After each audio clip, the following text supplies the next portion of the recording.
said volunteer for the Webster Museum, and he came in with a real interest in researching doctors from Webster.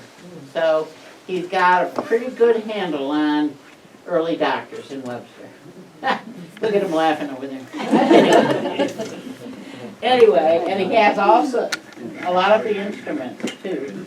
Anyway, my name is Jan Neokis, and I'm on the museum board. And this is Colin's son too. Really? I went to the Rochester Academy for Medicine yesterday, and he's already well known down there. So he's getting around town, and he's ready to start, and he'll give you an introduction about his history, right? You're going to tell him about you a little bit. It's going to be a very little bit. I have every intention of bringing you to the very edge of your desire to hear any more. I am not going to prolong it by giving you a massive history about who I am, where I came from. Let me go forward with that just now. My name is Colin Scott. I am a physician. I graduated from a Scottish university. I came here a long time ago. I sold my soul to the devil. I worked in the pharmaceutical industry. Yes, I did. No. Careful. And as such, I've ended up all over the United States. And when I retired, the one place I wanted to come back to, where I actually started, was here. And Lynn Barton and other colleagues, and Jan, of course, they have helped me researching my particular interest, which is Webster physicians, or medicine during the ages. Now, what I want you to do is to suspend belief and remember that what we're going to be looking at is 19th century. Now, please, can I ask you to step on board your very own Webster Museum time machine. We are going to embark on a journey, on a voyage across the 19th century. We will see Webster from the very start. We will see how it grew and how it ended in the 19th century as a capital in the world. If you bear with me, I can guarantee you that the Wild West will change. And on the journey, we will be guided by three of Webster's doctors. They will tell us not just about medicine, they will tell us about the development of Webster and how they actually impacted, most specifically, on where we are right now and how we are right now. Next slide, please. Well, to begin with, we were the Wild West. The Wild West of New York State. And I can't do better by way of description than to use the words from Erasmus Turner, who wrote in his 1851 book, The Histories of the Pioneers of the Phelps and Gorham Purchase. Along Lake Ontario, the whole distance from Sodus Bay to Fort Niagara, there was a wide, dense forest. The soil mostly moist. The whole aspect was repulsive and forbidding. The whole region at that time was sickly. Ooh, not quite what we see these days, but please, can you imagine it? Can you bring it to mind? Because that's where we start. And there were an awful lot of settlers that didn't mind this rather forbidding aspect. They came in droves. There were about 600 to 800 in in North Penfield. We were called North Penfield to begin with. It was a 35 square mile area, and 600 or 800 people lived in it. Little wood cabins, some gathered together, but not like we saw in Rochester, where they had much fewer by way of population, but they were much more densely populated. We, therefore, are a completely different entity, but the big thing about that entity is moving from place to place in those days wasn't counted in distance. It was counted in time. And to get from here to Rochester would take you on by wagon 5 to 7 hours if you were lucky. It was incredibly bad. The roads, there weren't any. It was really Indian trails. So, next slide, please. So here is how we're going to structure things, and I hope that works for you. Because we had a couple of wars during the 19th century. We had the Erie Canal. We had the Hojack line set up. We will touch on all of these things, and of course, when North Penfield became Webster. As I said, to help us, we will have Dr. Oliver Reynolds. Now I come from Scotland. We consider anybody that isn't a member of the community for 3 generations or more an incomer. He was an incomer. He came from Morrow, which was a timber town on the Hudson River in Albany County. He arrived in Penfield in 1813, and he worked medicine right through until his death in 1881, aged the good number of 89 years. John Dunning, he was his whole life can be judged by the fact that his parents were pioneer settlers who owned substantial blocks of land, approximately from the Route 250, as we call it now, to at least Phillips Road, maybe further, and bordered with the Curtises and so forth. This man was in with Webster or North Penfield aristocracy. He became physician in Webster in 1852 and worked at that again until his death in 1901. The last man who's just going to help us ease our way out of the 19th century is Dr. Charles Wright. He was born in 1867. He came to Webster in 1819, having graduated from Bellevue Hospital Medical School in New York City. He joined Dr. Dunning, and he practiced before he actually departed from Webster in 1990 and went to Rochester. Next slide, please. Now, here is an event that I'm sure you are all more than well aware of. It pains me to think that I'm bringing this up in front of you right now. But we were the frontier in the War of 1812. And did we have battles here? No, we didn't. But did we actually participate? Yes, we did. Virtually every day. Because one of the big things in that war was the British were determined to rule the Lake Ontario shoreline.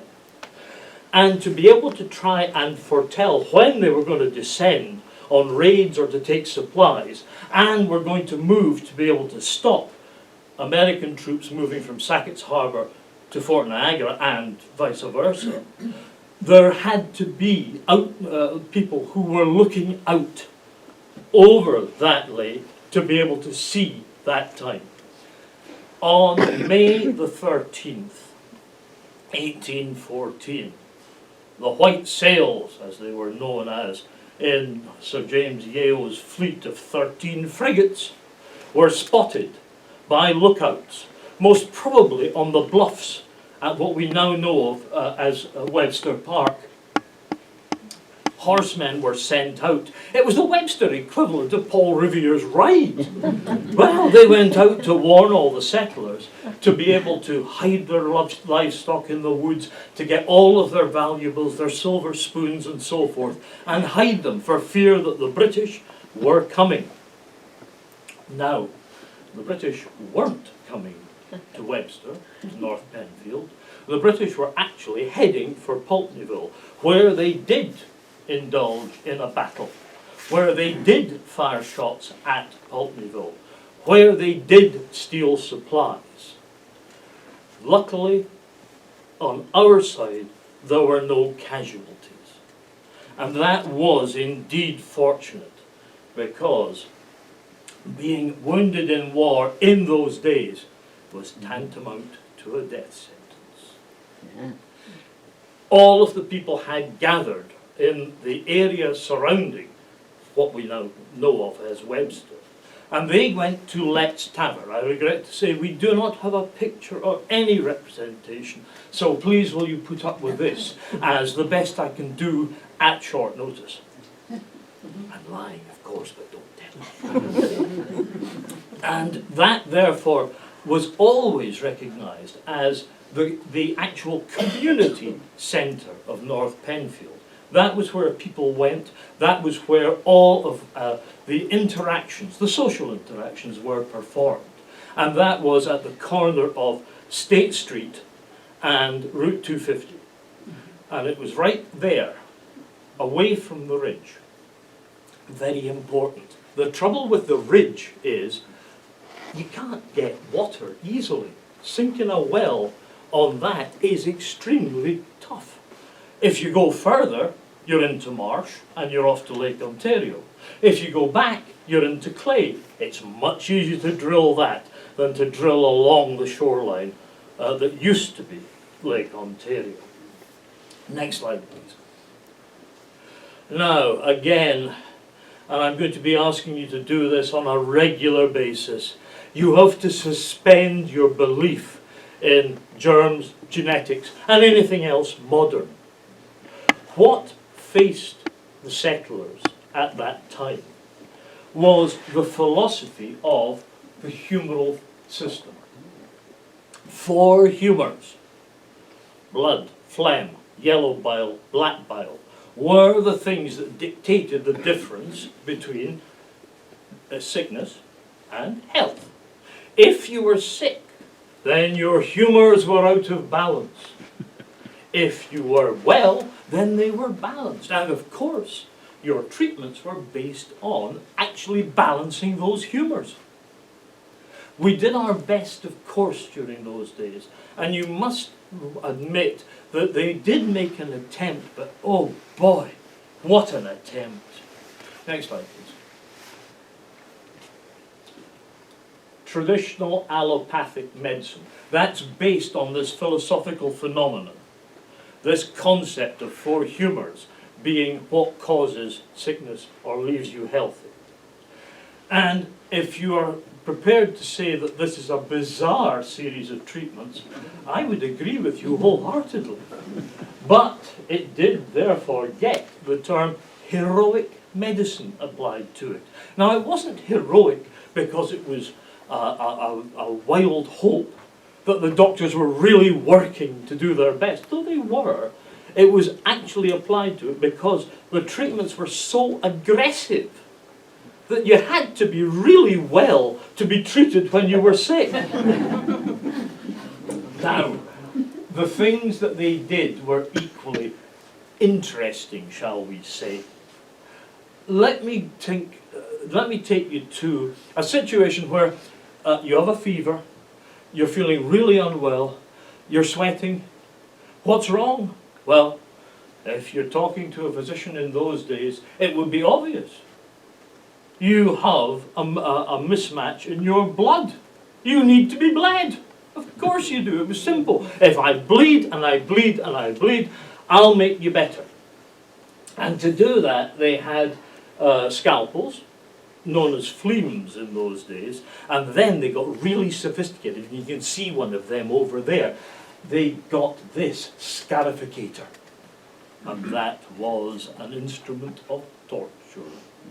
What they did was pull the lever, and out of the bottom came about 8 to 16 little blades, razor blades.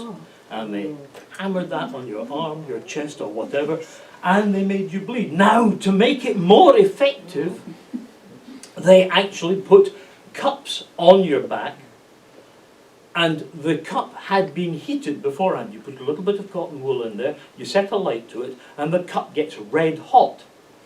And you then apply. Now you can see, even in this representation, that there are red marks left around. This was not pleasant, but it created a vacuum, and it sucked more blood out of it.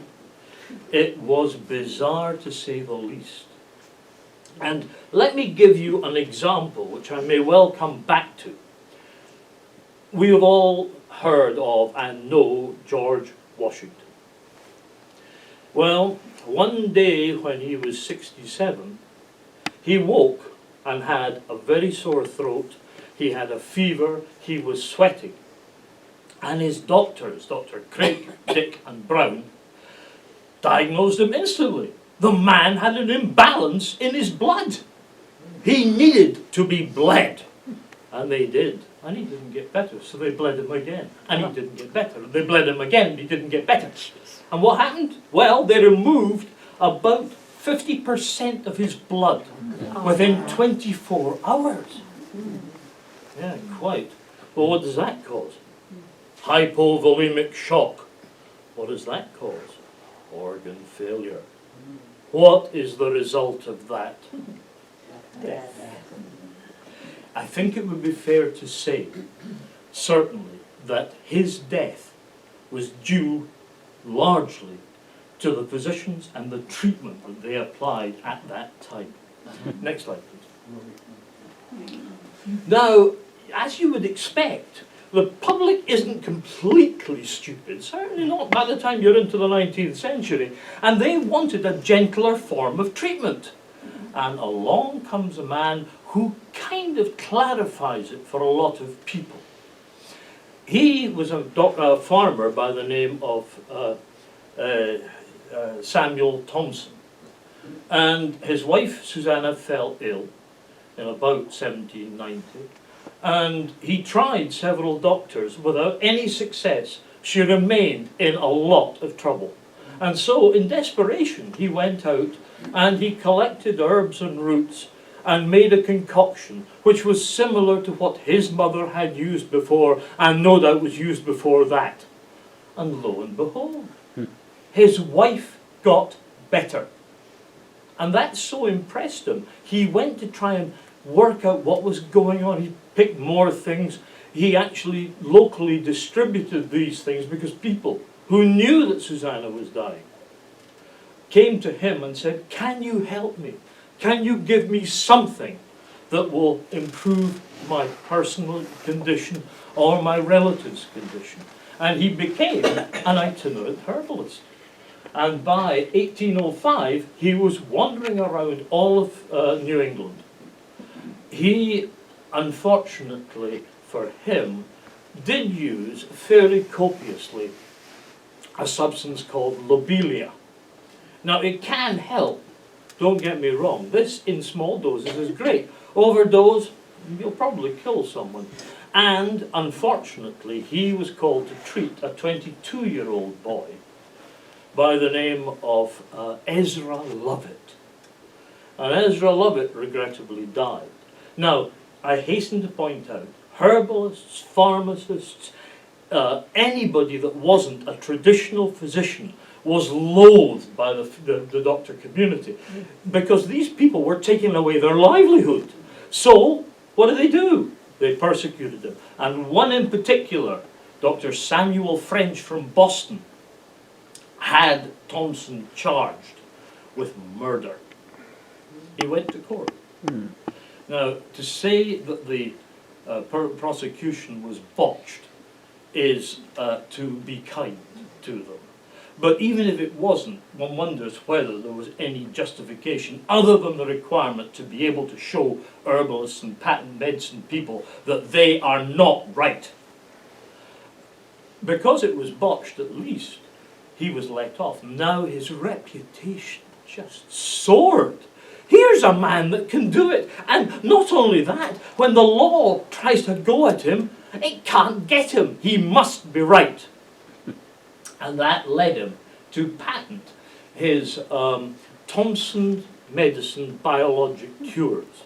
And he patented that, and he started to tout it all over the place.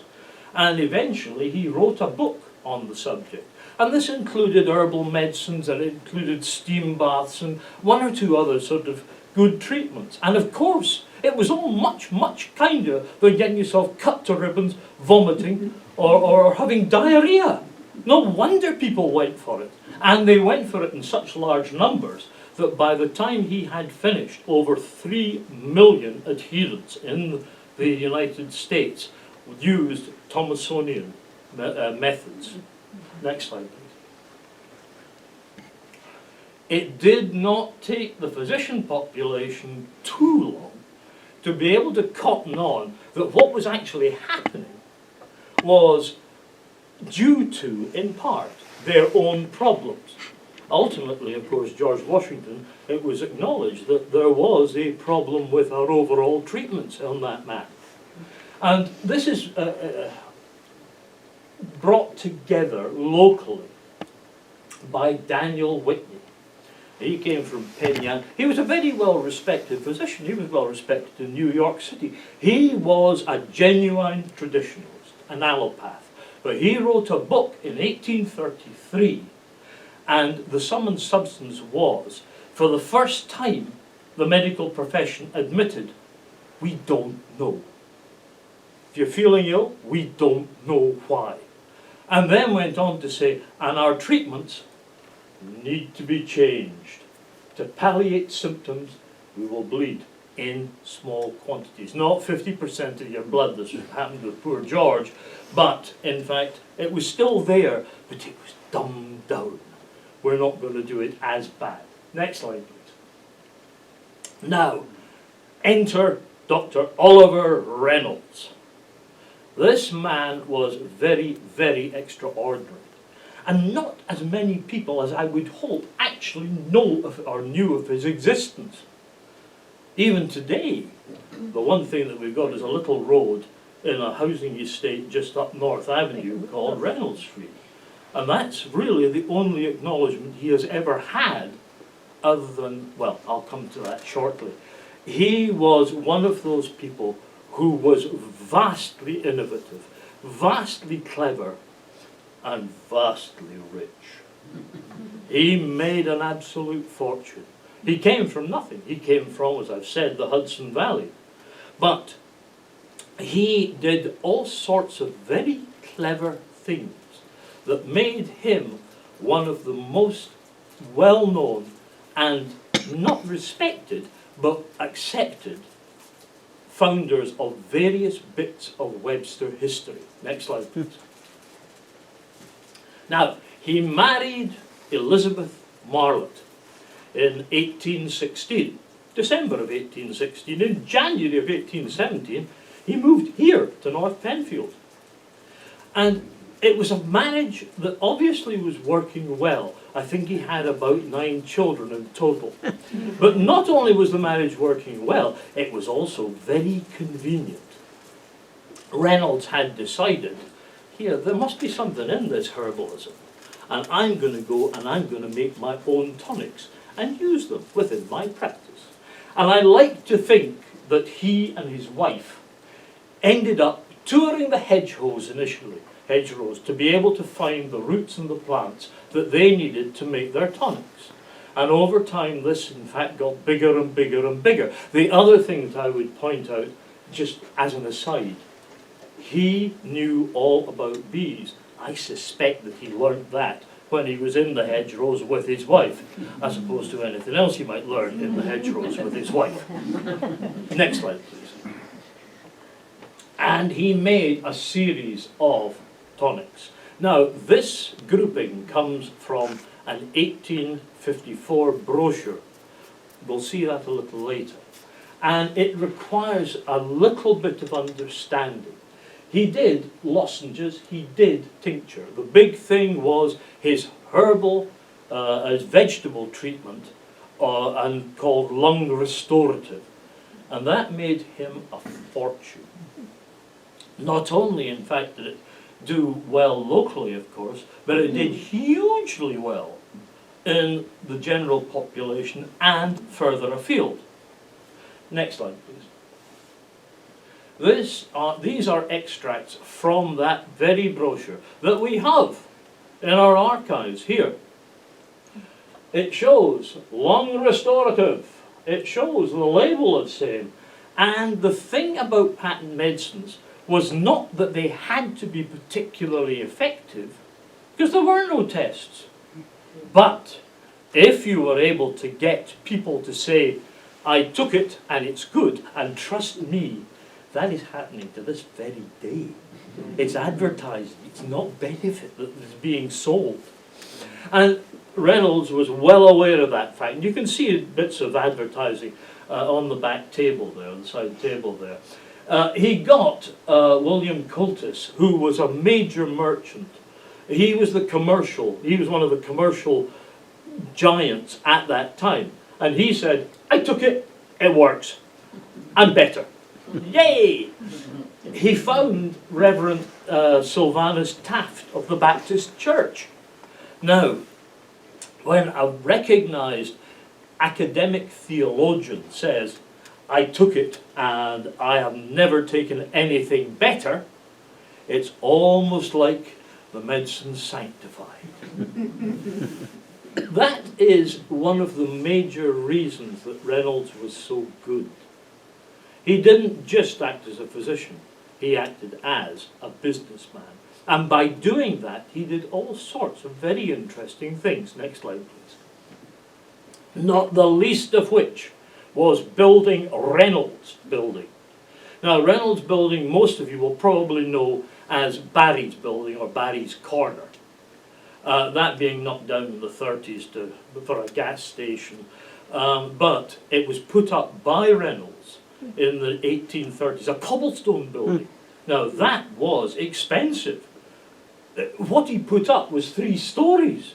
Now, that was the equivalent of a corporate headquarters skyscraper in New York City is today. That was what it actually amounted to. And he gathered together all of the commercial interests that were occurring at the time in North Penfield. His laboratory, as a place where patent medicines were manufactured, is called. His laboratory was there. His clinic was there. He had space for merchants that he rented, and he brought it all together, and that was at the Four Corners, as I'm sure you all know. And I can recommend the Mary Wee pub. The Irish stew is authentic and it tastes delicious. Be hungry when you go there, though. That's the only thing that I would say. Now, the other thing that he did was he became postmaster, and he brought the post office from way out in West Webster to the centre of what became the village of Webster. And that meant that anybody who had any desire for communication from businesses, from relatives, or either to get or to send, they had to cross Dr. Reynolds' door. You'll be amazed at how beneficial that could be. This was not his only enterprise, however. He bought a property on 11 Park Street in Rochester. Now, Park Street is now South Avenue in Rochester, and it was the epicenter of trade through the Erie Canal. And as a result, he was able to send his patent medicines. And at one stage in an inventory, there were over 10,000 bits of patent medicine that he was selling. This man was huge. I mean, we're not talking about a local enterprise. We're talking about a major entrepreneur. And as such, also, he was able to balance the Rochester requirements and his requirements in North Penfield with the wider scope out to the Atlantic and right through the Great Lakes. Next slide, please. Now, he was very heavily involved with the Baptist Church. And the major funding that he presented to the Baptist Church was the first significant philanthropic bequest that we have actually recorded in the Baptist Church records in Webster. With that initial bequest, he changed the Baptist Church significantly. Before that, it was meeting in people's homes. They were a genuine result of the burned out district. Interesting. The religious revivalism movement that we know of as that burned out. It's a great story. You know, I'm going to tell you all about that some other time. Suffice it to say that that building, it was wood framed, it remained for over 10 years the centre of the Baptist Church. And ultimately, when they outgrew that, because the congregation swelled to over 250 people, and that, for a population in the North Penfield area, that's the whole 35 square miles, was maybe 2,500. You're talking about a significant block of people coming together at that time. It outgrew. So, what did he do? He did what he was good at. He put in money and he built a cobblestone building. And that cobblestone building you can see on South Avenue to this very day. It is the oldest cobblestone building in continuous use for the same purpose in the United States. Quite so. And that was all acknowledged by the Baptist Church in 1902 when they put in stained glass windows. They acknowledged Dr. Oliver Reynolds, and Elizabeth unfortunately only got mentioned as wife. But I suspect that by that time she was not in any way worried by it. Next slide, please. Now, here is the time when I can stop tripping myself up by saying North Penfield Webster, North Penfield Webster. The whole point was, at one stage in the 1930s, with Reynolds being significantly associated with it, as was of course Corning and a whole slew of other people, it became their desire to break away from Penfield. It was a bit, in my mind, it was a bit like the Civil War, without the bloodshed. And essentially, what they did was, over that time, they gathered together enough argumentation to put together a document, to send it to Albany, and it was approved February the 6th, 1840. We were Webster. Now, why were we Webster? It is an absolute masterclass in fortuitous timing. Daniel Webster, a major statement, was doing a stump speech in Rochester. And all of his basic points that he made resonated with the people, with the Cornings, with the Curtises, with the Pellets. And they therefore decided that they would name this new breakaway block Webster. And by doing that, they had not only made a name, they had taken the actual emphasis and enthusiasm of probably the greatest statesman in the United States at that time, and they had adopted it for us. Next slide, please. Now, we move on. A second person that's going to help us is Dr. John Donald Dunning. And Dunning, as I've said, was in with the bricks and mortar of the original North Penfield and then Webster area. He came from a significant societal group. And unlike Reynolds, who was a multimillionaire, a physician, but he'd been struck off by the Monroe County Medical Society because he was a patent medicine person. He was struck off because he had adopted homeopathic practices. I'm afraid, and one of these misnomers, he wasn't a homeopath at all, but they used that term pejoratively for anybody that wasn't a traditional physician. He'd been struck off. That was not ever going to happen to John Dunning. He was a traditionalist through and through. They both married well, Dunning into the Stratton and Curtis families, well, at separate times, of course, and Marlott being with Reynolds. And essentially, they went through a lot of working in, sometimes together, on things like the Hojack Line or Webster Academy. Now, that in itself is some sort of indication that they definitely knew each other. Did they like each other? I don't know. A very wealthy person that damns your entire existence, and the man who stands up as the community pillar. I think there may have been just a little bit of friction. Now, having said that, of course, the opprobrium that I believe Dr. Reynolds accumulated was of no significance to him whatsoever. He went on to make millions. Because, after all, he had the backing of the people. He had the testimonials from the top brass. Oh, and the Erie Canal, of course. Next slide, please. The thing about Dunning was he was at a time when everything started to change. Instrumentation actually moved us from purely sort of subjective approaches to an illness to objective approach with data. And you got the binaural stethoscope. There's a model there of the monooral stethoscope, plus showing the difference. He was there when they developed a blood pressure machine. Now, blood pressure before was one of these mystical things. Nobody knew anything about it, really. They knew there was blood pressure because, and I hope nobody's squeamish, the way that they took blood pressure was they inserted a needle into an artery.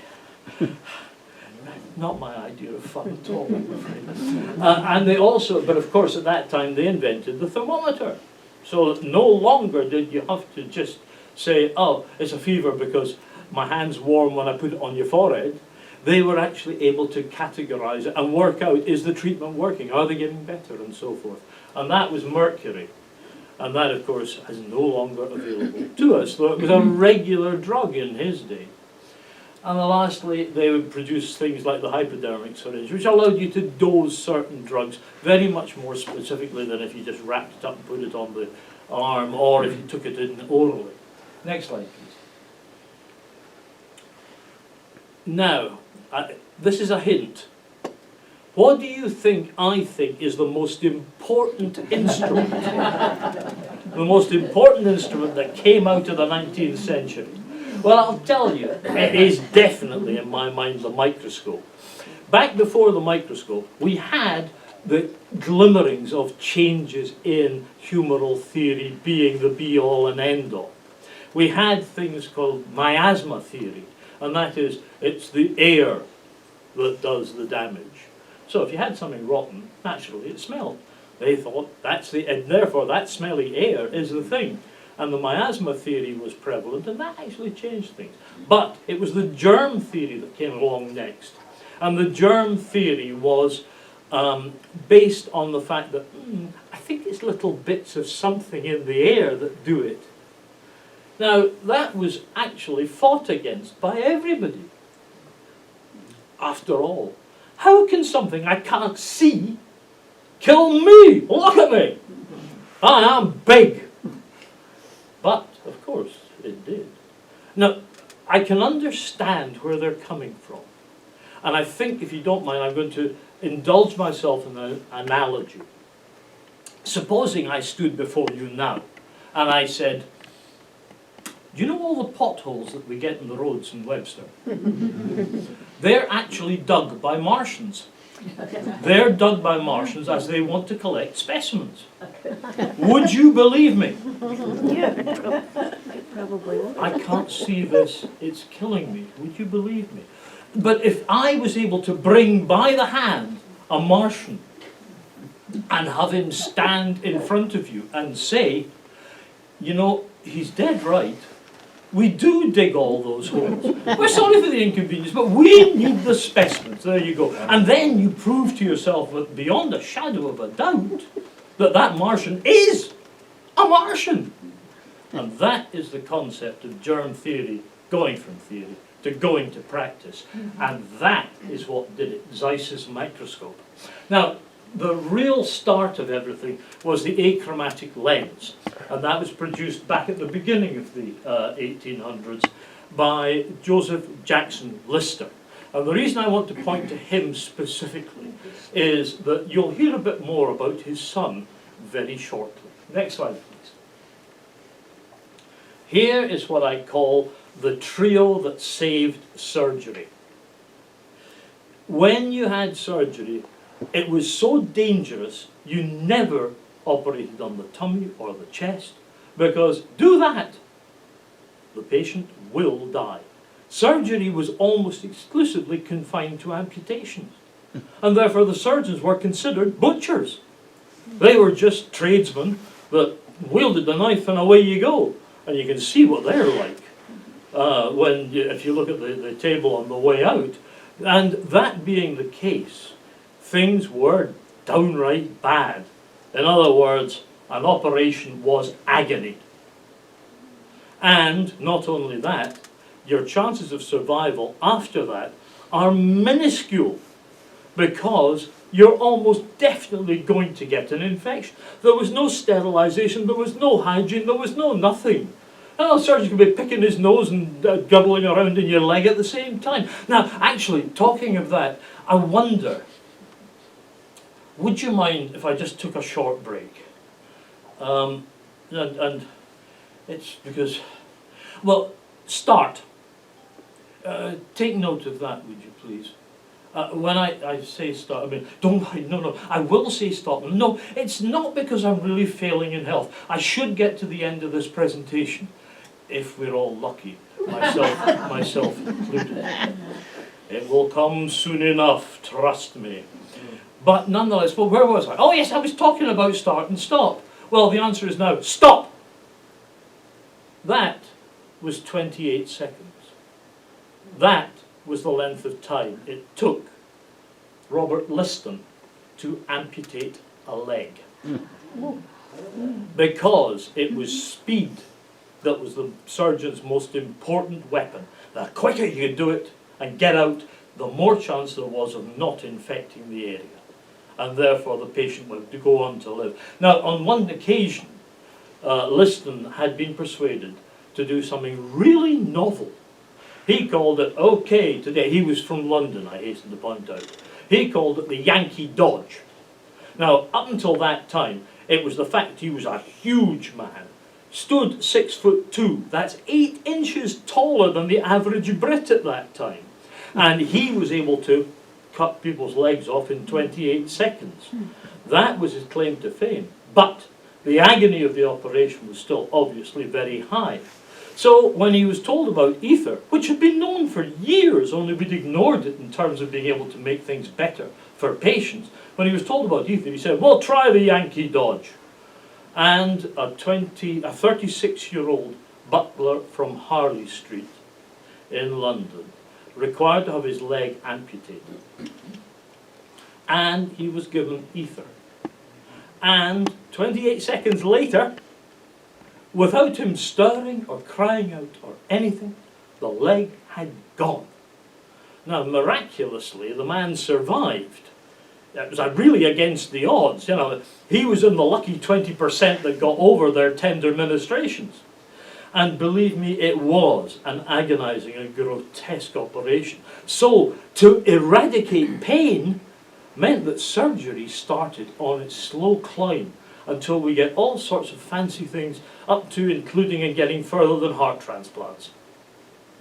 Now, it was still in James Simpson's day a very dangerous opportunity, and as such, the poor fellow, who was a medical student, as an aside, the whole of the operations were watched by large groups of people.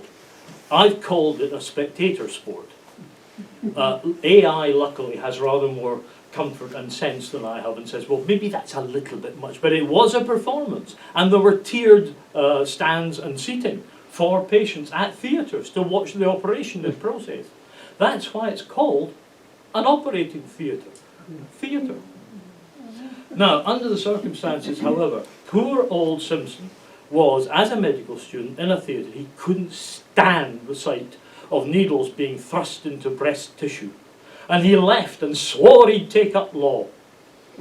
Luckily, he recanted, and he went on to become the inventor of the use of chloroform in surgery, and indeed was probably the world #1 obstetrician. He was great.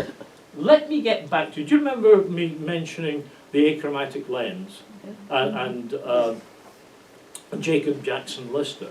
His son, Joseph Lister, was called the father of surgery because he recognized that germs killed people.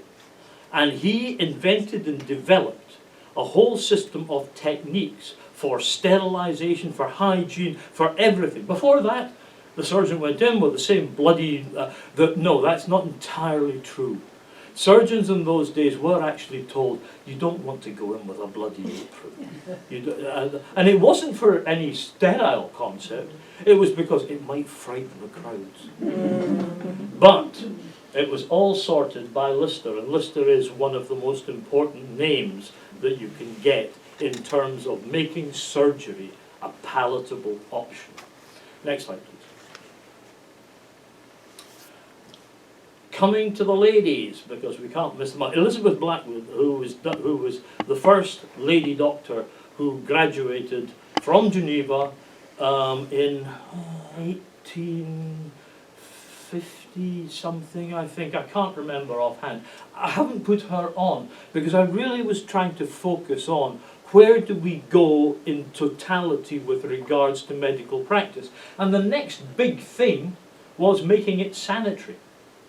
And the person who you may not have heard of, who was fundamentally important in that, was Mary Stafford Anthony. Now, you've heard of Susan B., but Mary Stafford, Susan B. is reputed to have said, Mary is the wind beneath my wings. She is the person that administratively put together everything for suffrage. And also, she was the one that galvanized the US Sanitary Commission into taking much, much stronger steps to be able to get sterilization. Now, when the Civil War came along, Dorothea Dragon Dix was appointed the Superintendent of Army Nurses. Dragon? Well, yes. As an example, she would only hire, if possible, plain women over the age of 30. So they would not be distracted from the severe process of being able to clean hospitals. Now, also there was Marianne Mother Bickerdike. Now, if this was the administrative dragon, she was the boots on the ground sergeant major. She would be seen marching into a hospital demanding that everybody burnt all their clothing. She would say, you are going to clean the floor. She'd have soldiers naked on the ground cleaning the floor.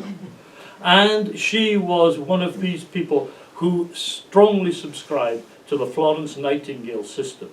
She said, a soldier can't get well if the conditions are dirty and if he doesn't have proper rations. And so she really went out of her way to change everything. And we ended up, therefore, with a much more recognizable form of medical treatment and places to go. Next slide, please. Now, one of the things, I'm getting back to John Dunning now, because he wasn't just involved in these various changes. He was also a teacher. He started teaching. He was 26 years old before he went into medicine. And he taught for 3 years. And therefore his interest had always been, irrespective of becoming a physician, his interest was always in education.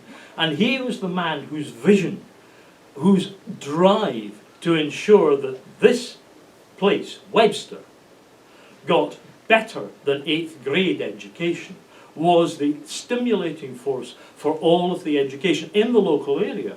In point of fact, now that is just a representation of what the Webster Academy went through, or was like, but nonetheless, he was there to be able to make it happen. He made it happen. Taft, in the fullness of time when he came on board in the Baptist Church, kind of blessed it.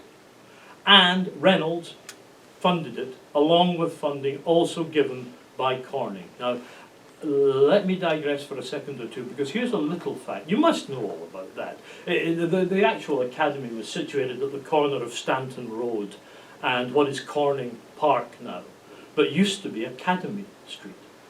On that corner there, that's where it was. But the other thing that was vitally important as far as Dunning was concerned is we've got to have places for people to stay. They're coming from far and wide. They used to come by stagecoach at the beginning of each week from Rochester. And so they put together a boarding house. Now these are the two bits of the boarding house. Again, for interest's sake, you'll see them on Corning Park. This is the front aspect of the boarding house. That is the side wing that went out there. And when Gordon Whitner actually bought the house, along with another colleague that used this bit, they physically moved one wing of the boarding house over to the other side of the road. So you've got 71 and 76. And the interesting thing about this is that this is the back of the house. The back of the house faces Corning Park. So it just literally, they cut it off, they moved it straight across, they whacked it down, and there was their next house. They came bearing big trunks full of food. In my day, or at least actually way before my day, they used to come from the Highlands of Scotland down to the academies in Glasgow, and they'd be carrying a trunk, and in it was porridge. And that was their food for the term. And the same thing in microcosm was done in Webster. They used to arrive carrying their food for the week. Next slide, please. Now, what Dunning is also very clearly represented in is the intention to bring Webster into, well, not just the 19th century, but into the 20th century. And along with, as you can see, a lot of colleagues, including our friend Dr. Reynolds, there was tremendous support for this. And those lines were vitally important. When the world cried out for our products, we had the rails to deliver them. And if it hadn't been for this group of people, this place would not be the Webster as you know it right now. Rotten wood and old rusty rails. That was the name finally given to it. And I love the story about Hojack. Now, there are more different stories about how it got that name than you could shake a stick at. But the one that I really love is that there was a farmer who became an engineer on the Hojack. And as he pulled into stations, he would yell, "Hojack," as if he was still driving his mule on the farm. It's a nice tale. Who knows? Next slide, please. Okay, we're into the last lap. Those of you that were beginning to think you would never get out of here can rest assured that we are at the last doctor, Dr. Charles Wright. And he lived in Dunning Avenue, which of course is diagonally across where Dr. Dunning lived. And he worked with Dr. Dunning. He worked as his aide-de-camp, if you will, for 6 years, from 1890 to 1896. And he is the guy who I take that bridges us over from the 19th century to the 20th century. He was in the age where it was done by horse, and you struggled across muddy fields to get to people. This is a story he told Tom Gaffney for the Webster Herald back in 1953, that he was coming back from a patient in Union Hill, and he fell asleep in the saddle. And he was awoken when the horse reared at the Union Hill Railroad crossing with a steam train barreling down on him. And that was his idea of, okay, that's all right. So he was still on horseback in the mid-90s. He was still, but, now maybe because of it, I don't know, he decamped to Rochester, where he acquired a one-cylinder Cadillac. Again, an interesting little anecdote on that one. There was only one other in Rochester at that time. It belonged to the mayor, and they used to go by waving at each other. Next slide, please.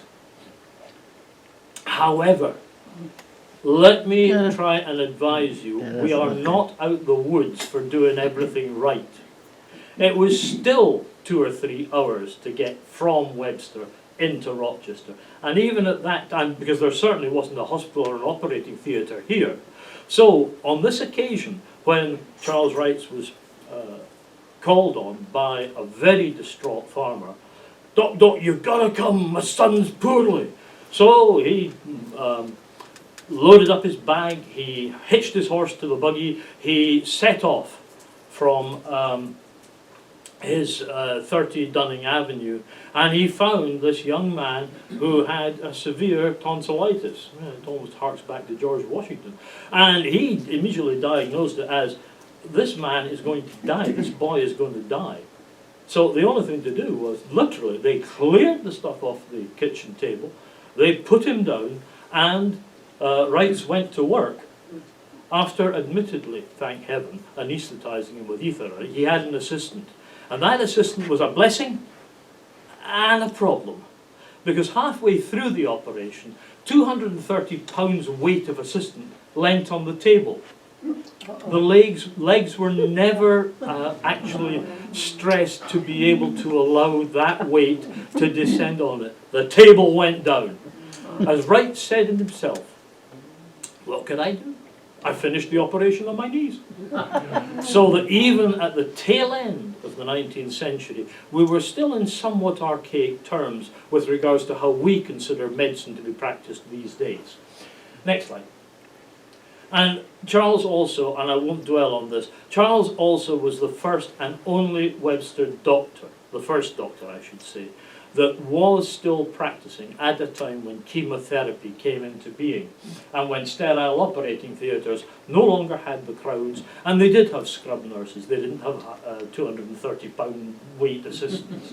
And so he is our bridge to, well, I'll tell you all about that modern medicine some other time. Next slide.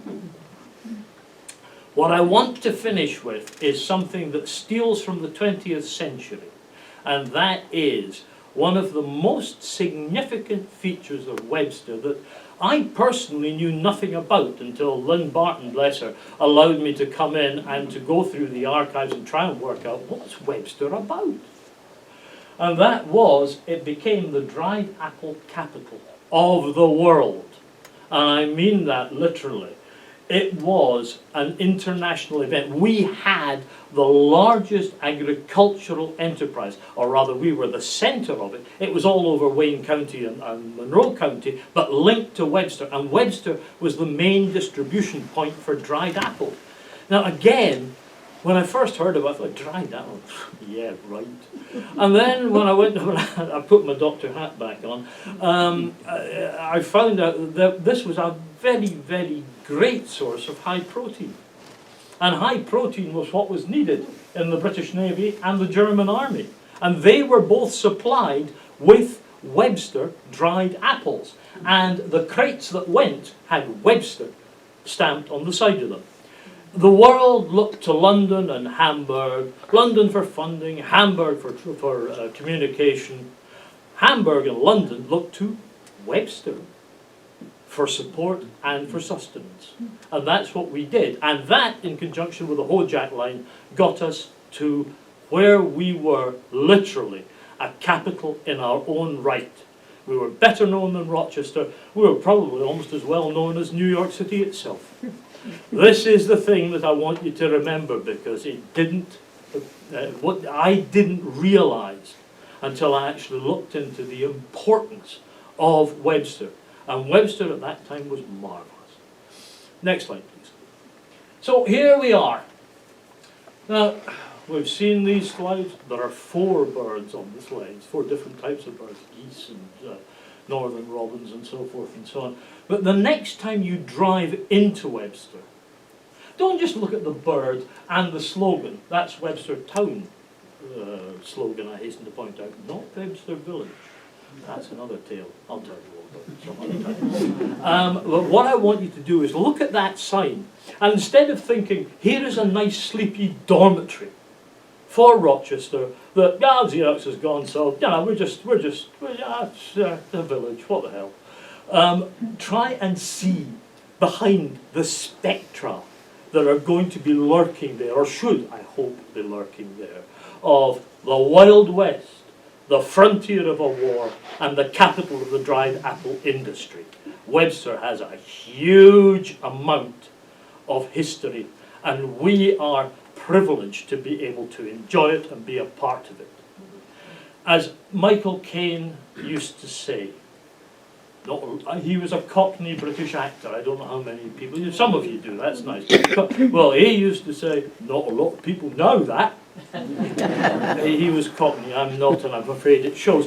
But suffice it to say that now you know it, don't you? Please apply it.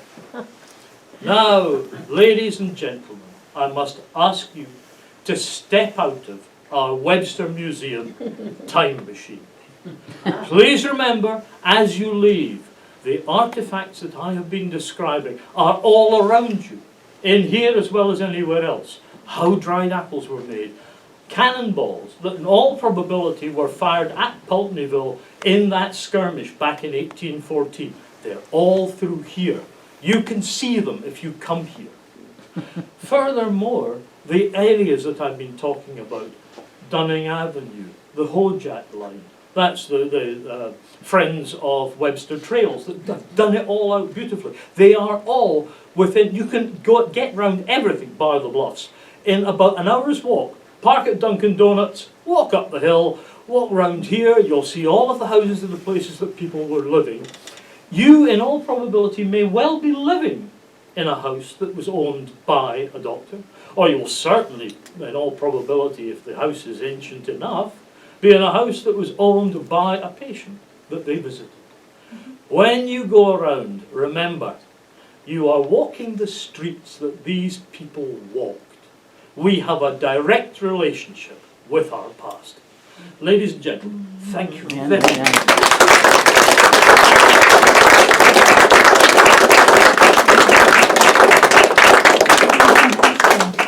Thank you. Not for only the history of the doctors, but for the history of Webster that you intertwined so well. Oh, you're very kind. We really learned a lot today. So anybody, would you like to ask him a question? Does anybody have a question? I live off of Holt Road. Yes. And there's a sign about the Dr. Lemuel Holt. Emmett Holt, Emmett perhaps? Holt was a pediatrician. He was one of the most, if he was, I suspect that you could call him the most famous pediatrician in New York. He wrote books, we've got copies of them here.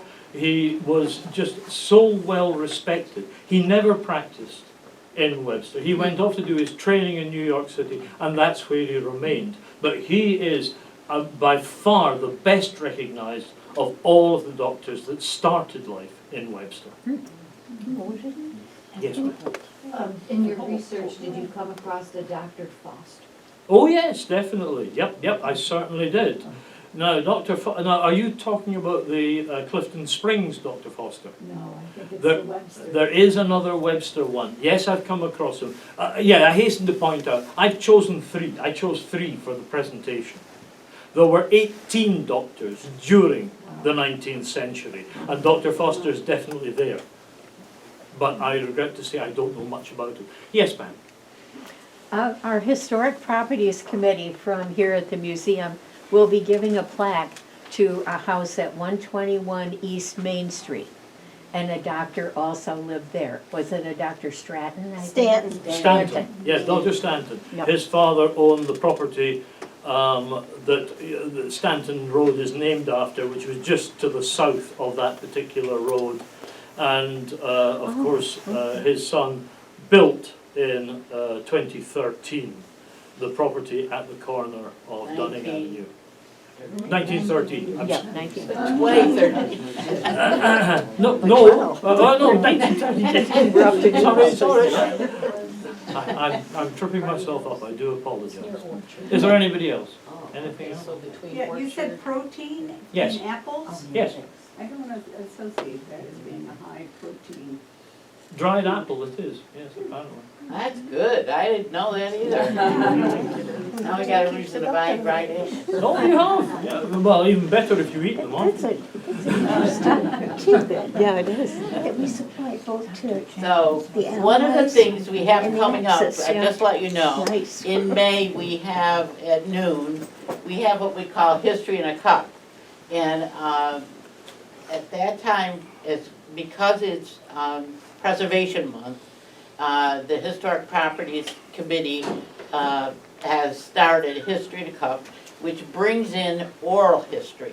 So what we do is we try to get we get residents who've grown up in Webster and come in and just sit down and tell their stories. So you might look forward to it. It's only an hour, it's at noon, from 12 to 1. And What's the date? the first Wednesday in May. Oh, okay.